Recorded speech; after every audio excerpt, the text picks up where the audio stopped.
शक्तिमान। क्या आप जानते हैं शक्तिमान कौन था? मैं उसी शक्तिमान की बात कर रहा हूं जो सीरियल हमने बचपन में देखा करते थे।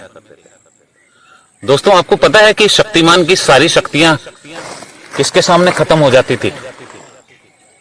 किल्विस के सामने। सुनने में तो संस्कृत जैसा है ही, लेकिन लगता अंग्रेजी जैसा है।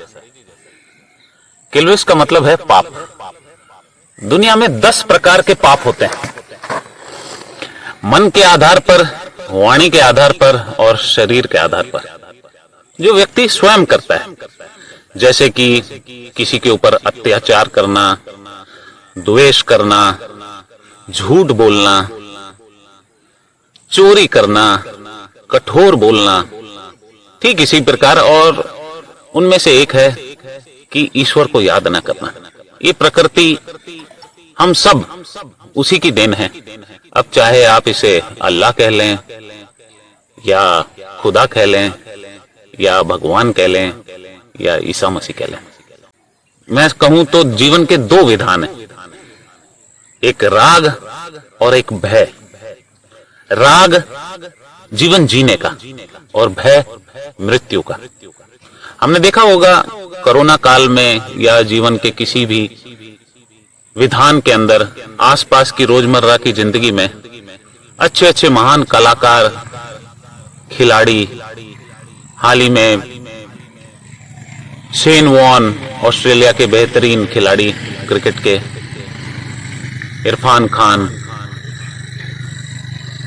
पता नहीं कौन कौन, असमय अपनी मृत्यु को गले लगा बैठे और हमें विश्वास भी नहीं होता कि वो आज हमारे बीच में नहीं है। मुझे एक बहुत पुरानी फिल्म याद आ रही है, 10 विधानियां। डायरेक्टर और प्रोड्यूसर ने अपनी तरफ से बेहतरीन कोशिश की, लेकिन बॉक्स ऑफिस पे ज्यादा नहीं चल पाई। कारण कुछ भी हो सकता है, लेकिन उस पिक्चर में देखने वाली बात यह थी, जो हीरो है दिन रात मेहनत करता है, घर से ऑफिस, ऑफिस से घर, माता पिता की सेवा, धर्म, पुण्य, हर चीज में अपने परिवार का सुख, सब चीज का ध्यान रखता था। एकाएक उसे रात को सपना आया और उसे पता लगा कि उसे कैंसर है। जब डॉक्टर से अपनी जांच कराई तो वाकई में ही उसे कैंसर था। दुखी होकर वो रोने लगा, मंदिर में गया कि भगवान मैंने ऐसा क्या किया था? मैं कोई नशा नहीं करता, मैंने किसी का बुरा नहीं किया, और फिर भी मेरे साथ आप ये कर रहे। दिन बीतते गए, एक दिन उसने फिर सपना देखा। उसके सपने में उसकी स्वयं की आत्मा उसके सामने खड़ी थी। आत्मा ने कहा, तुम सही मर रहे, मैं भी तेरे शरीर के अंदर त्रस्त हो गई हूं। घर, ऑफिस, इसी बवंडर में तुम फंसा हुआ है। हम सभी इसी बवंडर में फंसे हुए हैं, हिचकोले ले रहे हैं। एक समस्या खत्म होती है, दूसरी आती है। तो आदमी ने कहा कि मैं क्या करूं?